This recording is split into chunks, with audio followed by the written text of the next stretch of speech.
प्रकार के दान में सबसे उत्कृष्ट दान आया तो वह आहार दान आया। आहार दान के करने से, आहार दान के देने से राजा वज्रजंग, जब राजा वज्रजंग रानी श्रीमती के साथ वन में युगल मुनि राजों को आहार दिया था, तो राजा वज्रजंग का जीव तीर्थंकर श्री आदिनाथ भगवान बने थे, और जो उनकी रानी श्रीमती का जीव था वो राजा श्रेयांश बने। आहार दान का इतना बड़ा महत्व, और राजा श्री सेन ने चारण रिद्धिधारी मुनि राजों को आहार दान दिया, तो राजा श्री सेन का जीव 12वें भव में तीर्थंकर श्री शांतिनाथ भगवान बने। और सती सीता श्री रामचंद्र जी ने गुप्ती सुगुप्ती नाम के युगल चारण रिद्धिधारी मुनि राजों को आहार दान दिया टंडक वन में। और वहां वो पक्षी देख रहे थे, जटायु जब आहार देख रहा था तो उस जटायु ने भी आहार दान की अनुमोदना की कि भगवान मैं भी मनुष्य होता तो मैं भी आहार दान दे करके अपना जीवन सफल बना लेता। और वह जटायु पक्षी जब पानी में लेटता है, पंखों को हिलाता है, अपने भावों को व्यक्त करता है, उस पानी के अंदर लेट करके घूम करके जब भक्ति करता है तो उस भक्ति के निमित्त से उसके पंख क्षण में हो जाते हैं। आहार दान की भक्ति से, आहार दान की भक्ति से भोग भूमि, स्वर्ग और मोक्ष की प्राप्ति बतलाई। और आचार्यों ने तो कहा कि जो आहार दान देने के बाद जो चोखे का बचा हुआ आहार प्रसाद के रूप में लेता है वह भी भोग भूमि, स्वर्ग और मोक्ष की प्राप्ति करता है। कैसे करता है? आपने धन्य कुमार मुनि की कथा सुनी होगी। धन्य कुमार मुनि का जन्म, धन्य कुमार का जब जन्म हुआ तो जन्म के समय जब उनकी नाल को गाड़ने खेत में उनके पिताजी गए तो वहां नाल गाड़ने के लिए जब गड्ढा खोदा तो वहां रत्नों से भरा हुआ कलसा मिला। रत्नों से भरा हुआ कलसा मिला। धन्य कुमार के पिताजी सोचने लगे ये रत्नों से भरा हुआ कलसा मैं घर ले जाऊंगा तो राजा को क्या जवाब दूंगा कि ये रत्न कहां से आए। धन्य कुमार के पिताजी ने वह रत्नों का कलसा और राज दरबार में राजा के यहाँ ले गए।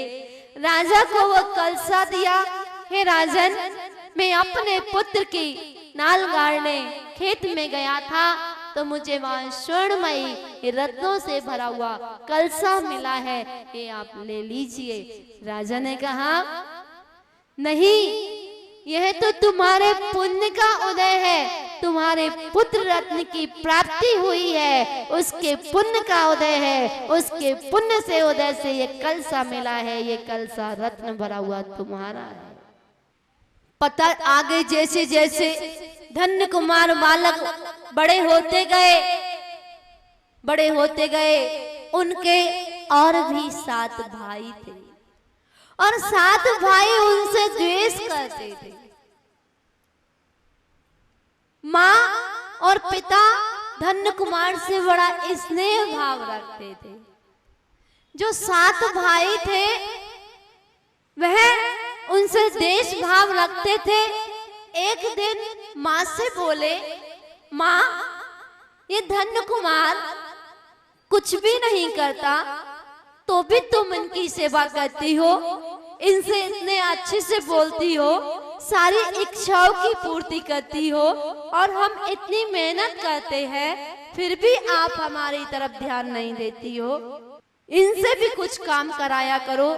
तो ये सारी बात धन्य कुमार की माँ ने पिता से कहा कि 7 पुत्र ऐसा कह रहे हैं, ये धन्य कुमार कुछ नहीं करते हैं। पिताजी ने कुछ असरफियां धन्य कुमार को दे दी कि जाओ बेटा व्यापार के लिए, और ये कुछ असरफियां ले जाओ और संध्या कालीन की बेला होने से पूर्व लौट करके आ जाना। जैसे ही धन्य कुमार उन असरफियों को लेकर के गए, उन्होंने एक वस्तु खरीदी, सारी असरफियां दे दी, दूसरी वस्तु ले ली, एक वस्तु दी, दूसरी वस्तु ले ली, दूसरी वस्तु दी, तीसरी वस्तु ले ली। ऐसे 3-4 वस्तुएं उन्होंने संध्या कालीन की बेला तक करते रहे। अंत में एक व्यक्ति 4 पाई, उल्टी 4 पाई को लेकर के जा रहा था। पहले उन्होंने बैलगाड़ी खरीदी, बैलगाड़ी दूसरे को दे दी, तो कुछ और खरीद लिया। ऐसे खरीदते खरीदते अंत में एक व्यक्ति 4 पाई उल्टी लेके जा रहा था, उन्होंने उससे वो 4 पाई खरीद ली। और 4 पाई खरीदने के साथ वह घर पे संध्या कालीन के होने से पहले ही घर आ गए। 7 भाई देख रहे हैं ये टूटी खाट, गंदी संदी पुरानी खाट ला करके, और माँ उसे धो रही है, रगड़ रगड़ करके धो रही है। कहने लगे असरफी देने के बाद भी टूटी खाट लेके आए, और टूटी खाट लाने के बाद भी माँ उसको घिस घिस करके धो रही है और खुश हो रही है। और हम इतना कमाते कभी खुश नहीं होती। तो जैसे ही वो माँ उस खाट को रगड़ती है, उसका एक पाया टूट जाता है, और जैसे ही एक पाया टूट जाता है तो उसमें से रत्न निकलना चालू हो जाता है। रत्न निकल जाते हैं और एक पत्र निकलता है, उस पत्र पर लिखा होता है कि तुम यहाँ के राजा बनोगे। वो 7 पुत्र देख रहे हैं, माँ टूटी खाट पर भी इतनी प्रसन्न है, और हम इतना करते हैं तो भी प्रसन्न नहीं होती। क्या कारण है? तो 7 पुत्रों ने प्लानिंग की कि इनका काम ही खत्म कर देना चाहिए। वे खेल के निमित्त से समुद्र नदी की तरफ तालाब की ओर चले गए, और एक बावड़ी के पास 7 भाई और धन्य कुमार सभी वहां पर क्रीड़ा कर रहे थे, खेल रहे थे। वो 7 भाई कहने लगे कि भाई तुम में तो बहुत शक्ति है ना, तुम इसमें जल में क्रीड़ा करके दिखाओ, कूद करके दिखाओ। तो जैसे ही वह धन्य कुमार कूदते हैं उस जल में, बावड़ी में डुबकी लगाते हैं, तो ये 7 भाई देख रहे थे कि ये डुबकी लगाए और हम इसको बंद कर दे उस बावड़ी में। वह जैसे ही डुबकी लगाई और 7 भाइयों ने ऊपर जो शिला रखी थी पत्थर की, वो पत्थर की शिला ठक दी।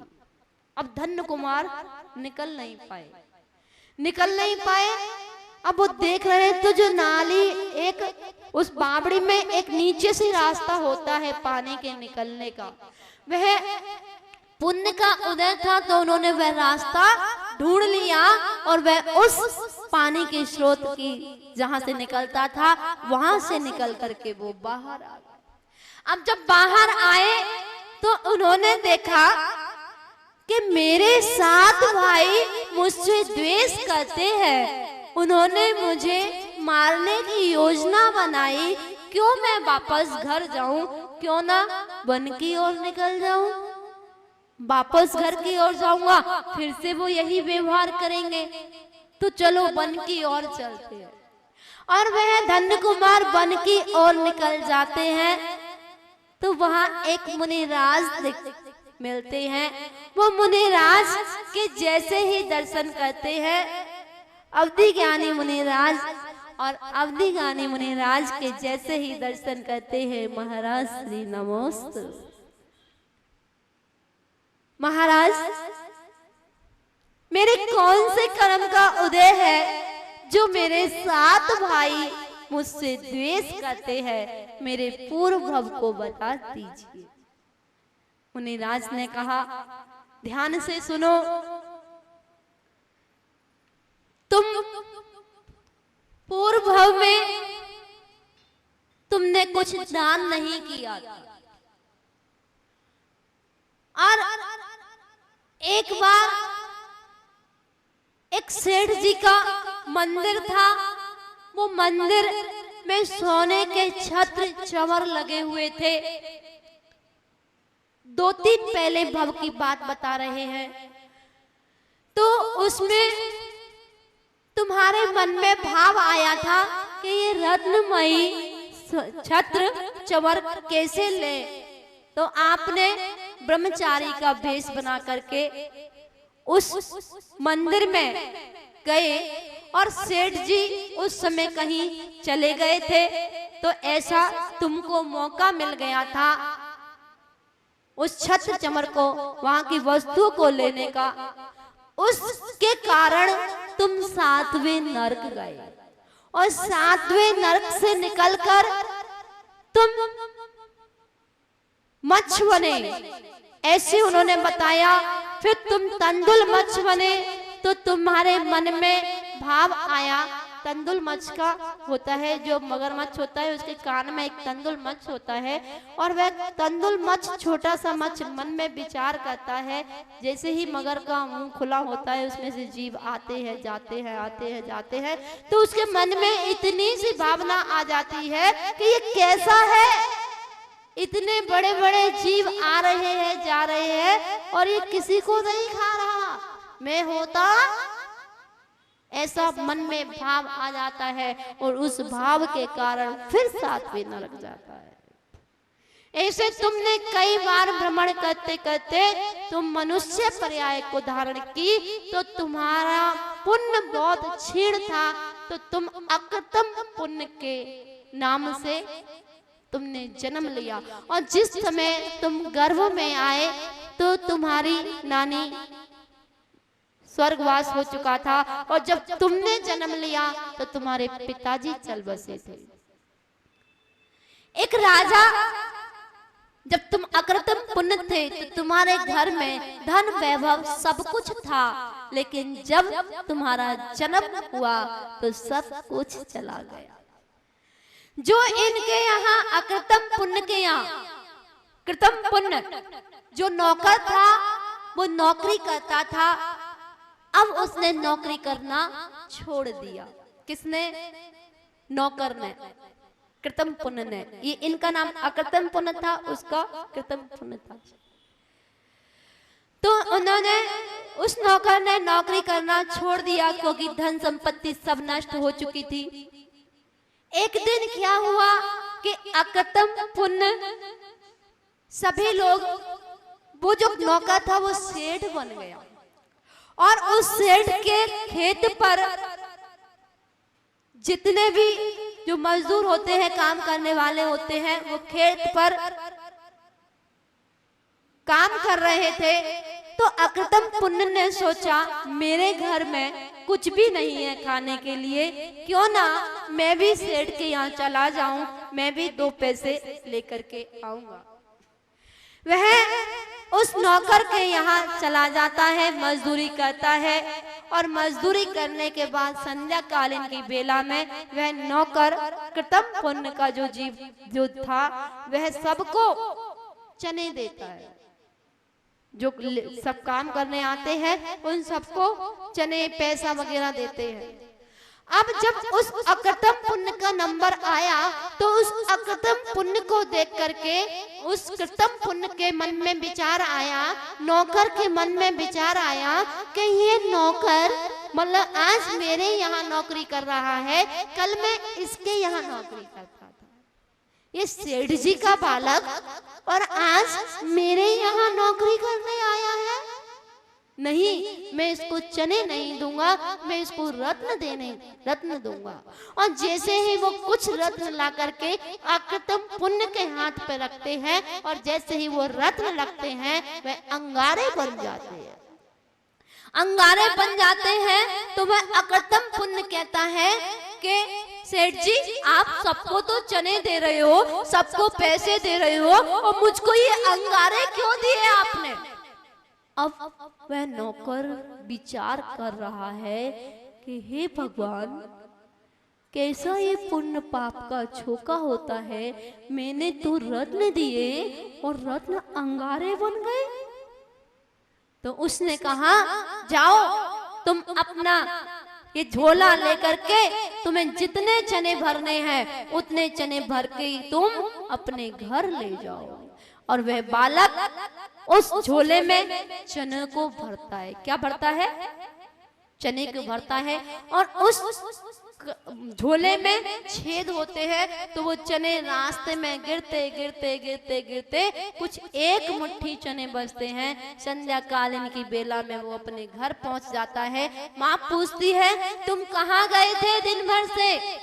माँ मैं सब बच्चे उनके यहाँ गए थे, काम कर रहे थे खेत पे, मैं भी चला गया खेलते खेलते खेत पर।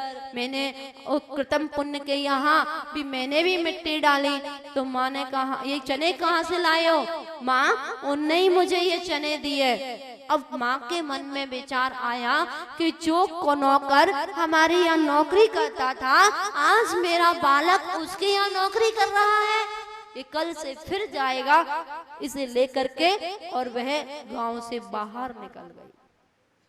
गांव से बाहर निकल गई तो एक शहर में पहुंची और एक शहर में एक सेठ जी के यहाँ पहुंच गई और सेठ जी से कहने लगी कि मुझे अपने बच्चे का पालन पोषण करना है, मुझे कुछ काम मिलेगा तो मुझे दे दीजिए। सेठ जी बोले कि क्या कर सकती हो? उनने कहा कुछ भी कर सकती हो,